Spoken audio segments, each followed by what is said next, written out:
5 seconds to go.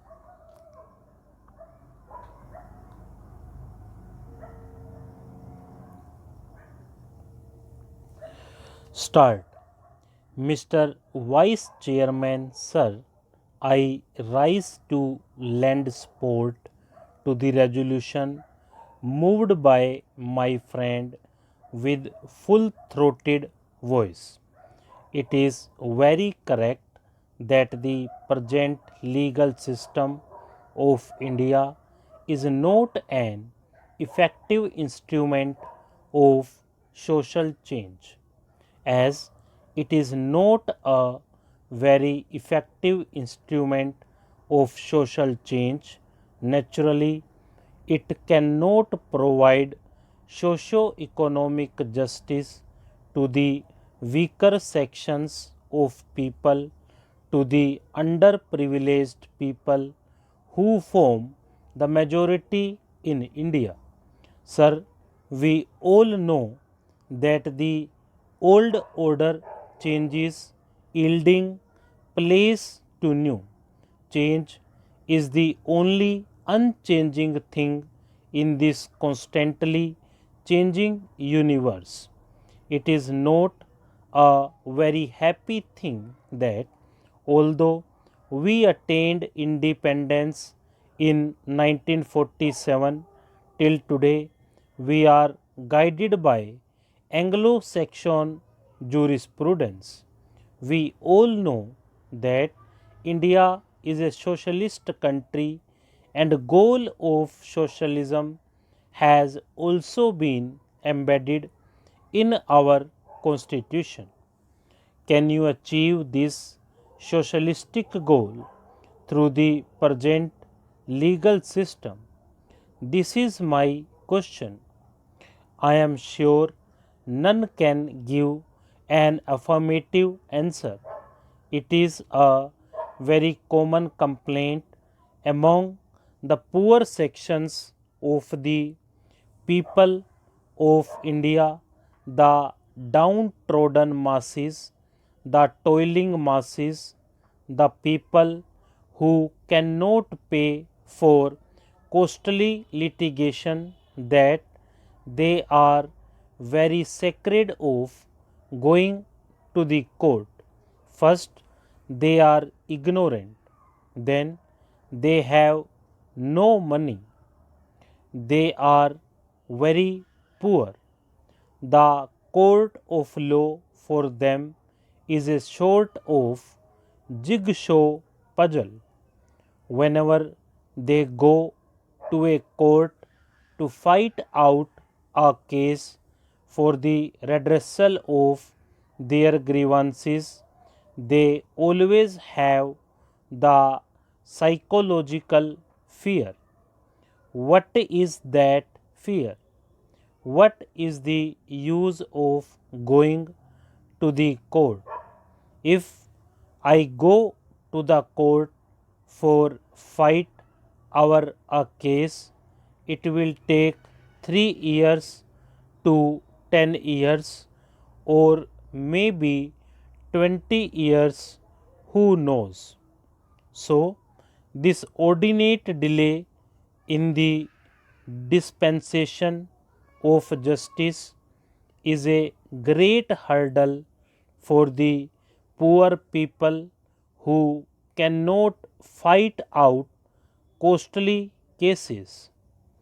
And even when they go to the court, the poorer sections of people have to pay exorbitant fees to the lawyers.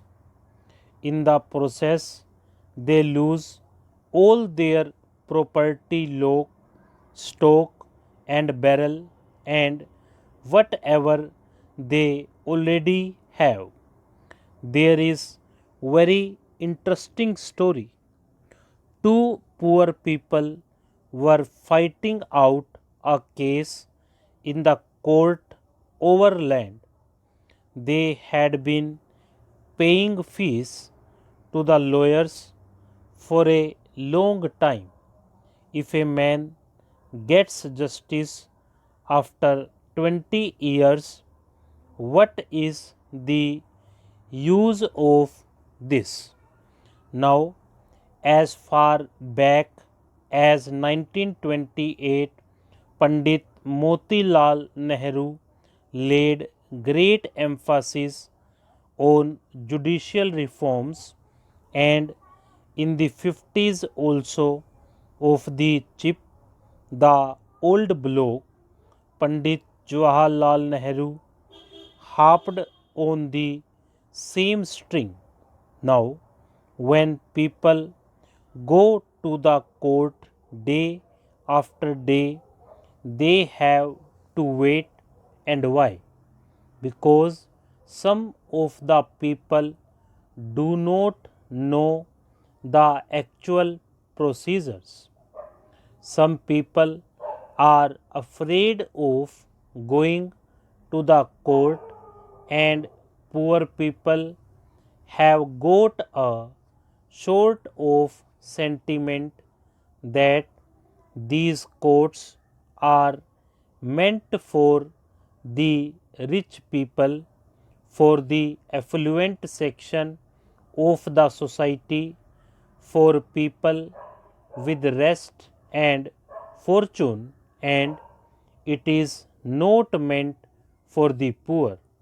If we introduce this sort of judicial reforms by appointing a commission by which this sort of misgivings and apprehensions are utterly removed from the minds of the poor people of India, the earlier is done, the better it is for our country. Now, when we speak in terms of separation of powers of the executive, the legislature, and the judiciary, all the pundits and all the scholars take part in this short discussion and debates, and all of them lay great emphasis on the separation of the judiciary from the other two. There is a great reason behind it.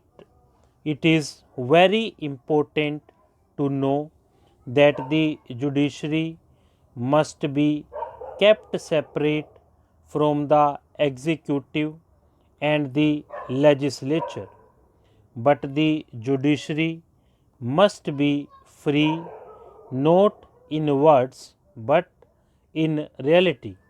The judiciary has got to be free. Now, our beloved Prime Minister has introduced the one new program. There are many schemes under the program, and I have found that under this one new program, lands have been distributed free to the landless people.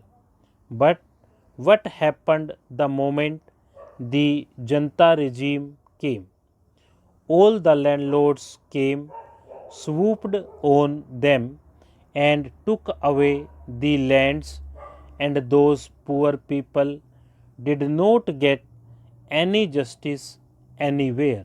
So, if justice remains just on paper, if justice is not carried into the field to the poor people of our country, what the value of this justice? I don't find any meaning in it. So, justice has got to be made effective, substantial, and cheap, and its dispensation must be very, very fast. Now, I have gathered this knowledge that the National Law School of Bangalore has recommended that the law court should be for 5 years. I do not understand the reason behind it. 5 years is a very long time, and most of the poor parents cannot afford to defray the educational expenses of their sons and daughters who will have to pursue their studies for 5 long years. Stop.